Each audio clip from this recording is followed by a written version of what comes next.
Book 8, Chapter 2. Condition of Switzerland prior to the Reformation. So changed was the Christianity of the Middle Ages from the Christianity of the primitive times that it could not have been known to be the same gospel.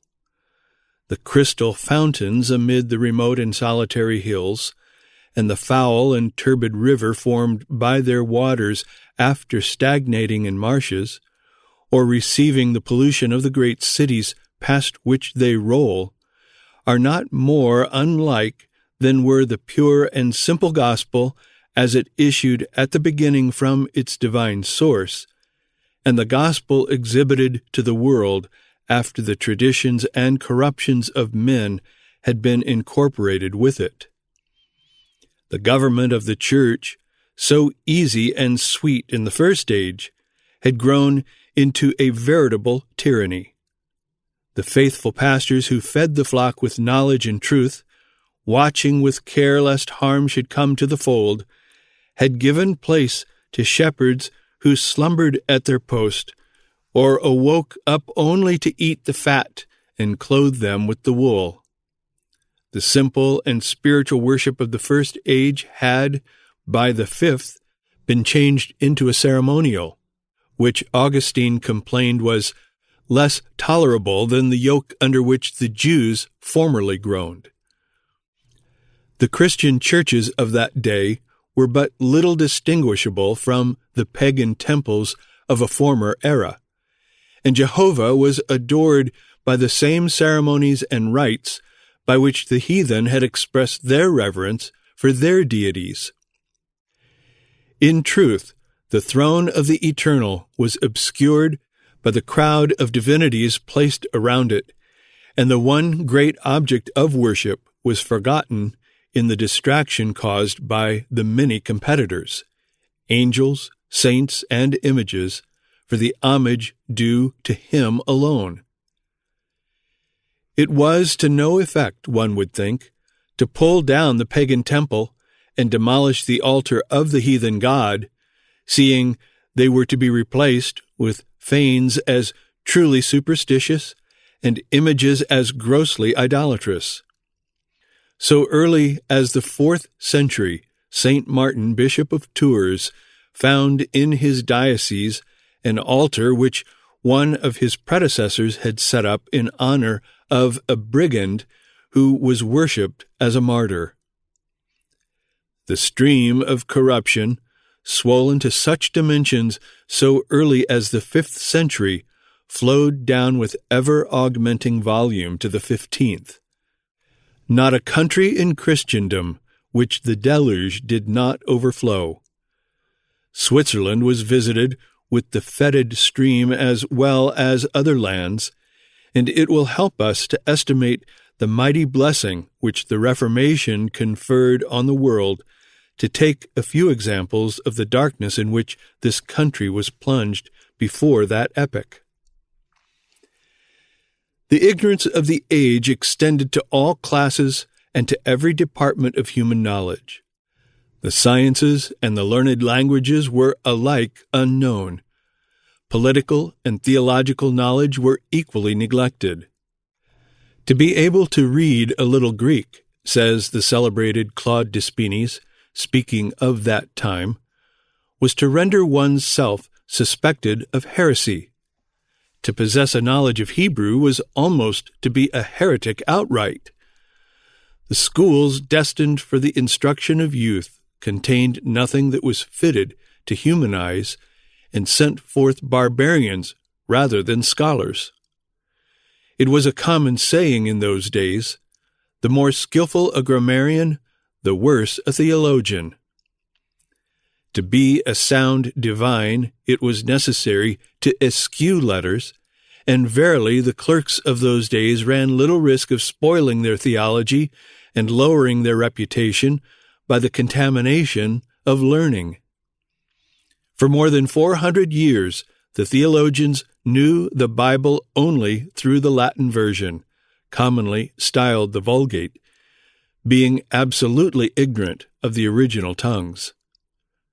Zwingli, the reformer of Zurich, drew upon himself the suspicions of certain priests as a heretic, because he diligently compared the original Hebrew of the Old Testament with this version. And Rodolphe Amruel, otherwise Collinus, professor of Greek at Zurich, tells us that he was on one occasion in great danger from having in his possession certain Greek books, a thing that was accounted an indubitable mark of heresy. He was canon of Munster in Aargau in the year 1523, when the magistrates of Lucerne sent certain priests to visit his house.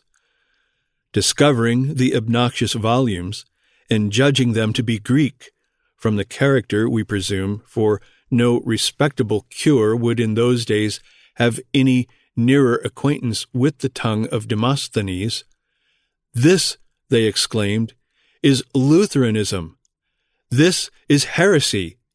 Greek and heresy. It is the same thing." A priest of the Grisons at a public disputation on religion held in Ilans about the year 1526 loudly bewailed that ever the learned languages had entered Helvetia.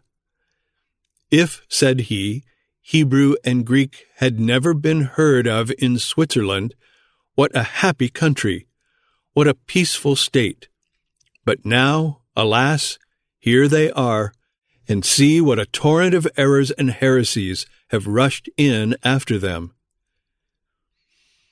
At that time there was only one academy in all Switzerland, namely at Basel, nor had it existed longer than 50 years, having been founded by Pope Pius II, Aeneas Sylvius, in the middle of the 15th century. There were numerous colleges of canons, it is true, and convents of men, richly endowed, and meant, in part, to be nurseries of scholars and theologians. But these establishments had now become nothing better than retreats of epicurism and nests of ignorance. In particular, the Abbey of St. Gall, formerly a renowned school of learning, to which the sons of princes and great lords were sent to be taught, and which in the 8th, 9th, 10th, and 11th centuries had sent forth many learned men, had by this time fallen into inefficiency and indeed into barbarism. John Schmidt, or Faber, vicar of the Bishop of Constance, and a noted polemic of the day, as well as a great enemy of the Reformation and the Reformers, publicly avowed, in a dispute he had with Zwingli, that he knew just a little Greek, but knew nothing whatever of Hebrew. It need not surprise us that the common priests were so illiterate, when even the popes themselves, the princes of the Church, were hardly more learned. A Roman Catholic author has candidly confessed that there have been many popes so ignorant that they knew nothing at all of grammar. As regards theology, the divines of those days aimed only at becoming adepts in the scholastic philosophy. They knew but one book in the world, to them the sum of all knowledge, the fountainhead of all truth, the sentences of Peter Lombard. While the Bible lay beside them unopened, the pages of Peter Lombard were diligently studied.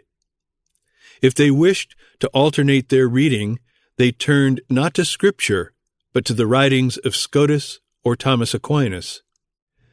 These authors were their lifelong study, to sit at the feet of Isaiah or David or John, to seek the knowledge of salvation at the pure sources of truth, was never thought of by them. Their great authority was Aristotle, not St. Paul. In Switzerland, there were doctors of divinity who had never read the Holy Scriptures. There were priests and cures who had never seen a Bible all their days. In the year 1527, the magistrates of Bern wrote to Sebastian de Montfalcon, the last bishop of Lausanne, saying that a conference was to be held in their city on religion, at which all points were to be decided by an appeal to sacred Scripture, and requesting him to come himself, or at least send some of his theologians, to maintain their side of the question. Alas, the perplexity of the good bishop! "I have no person," wrote he to the lords of Bern, "sufficiently versed in Holy Scripture to assist at such a dispute." This recalls a yet more ancient fact of a similar kind. In AD 680, the Emperor Constantine Pagodanus summoned a general council, the sixth, to be held in his capital in Barbary. The Pope of the day, Agatho, wrote to Constantine, excusing the non-attendance of the Italian bishops on the score that he could not find in all Italy a single ecclesiastic sufficiently acquainted with the inspired oracles to send to the council.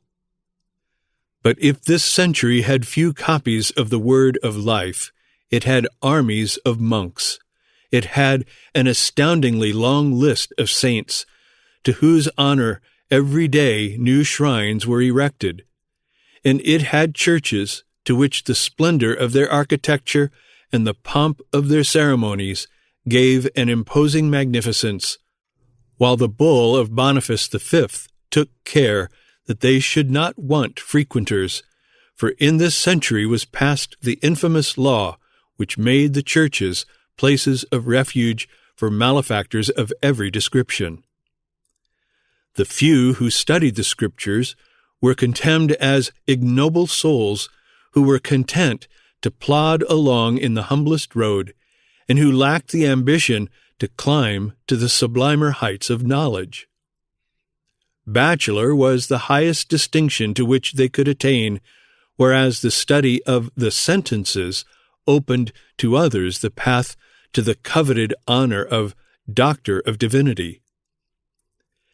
The priests had succeeded in making it be believed that the study of the Bible was necessary neither for the defense of the Church nor for the salvation of her individual members, and that for both ends tradition sufficed. In what peace and concord would men have lived, said the Vicar of Constance, if the gospel had never been heard of in the world?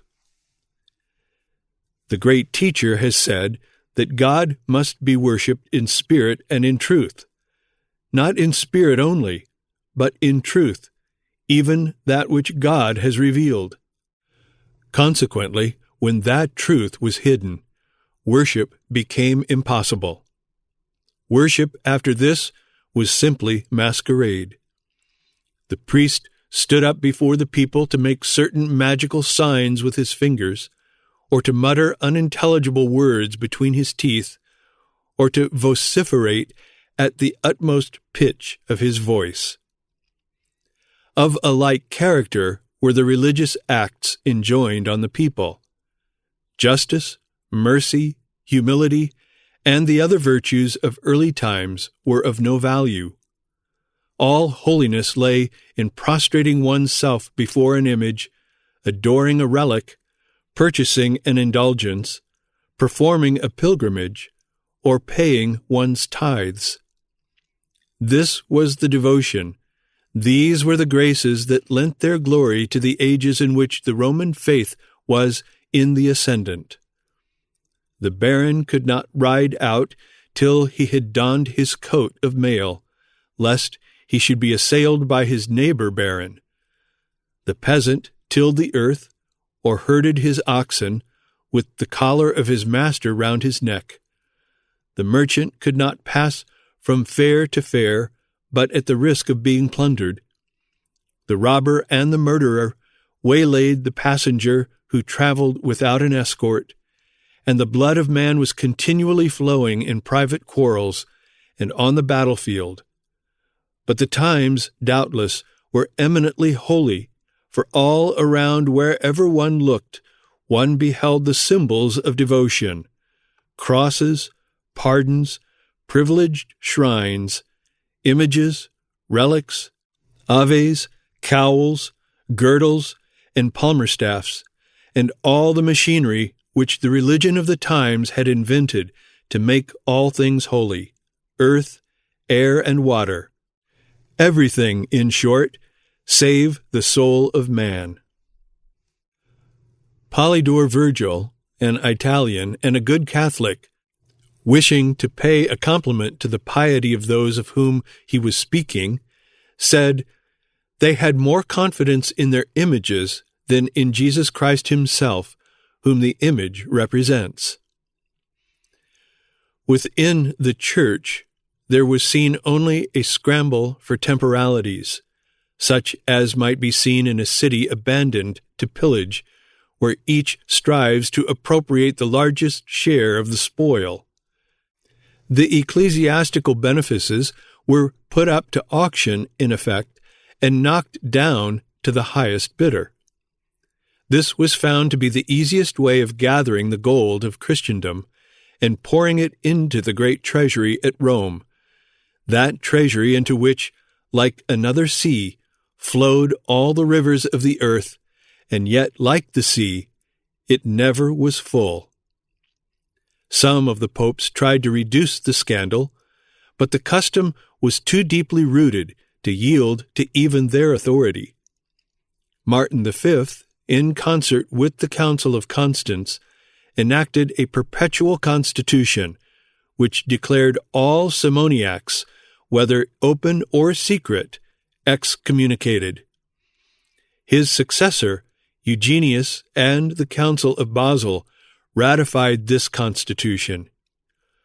It is a fact, nevertheless, that during the pontificate of Pope Martin, the sale of benefices continued to flourish.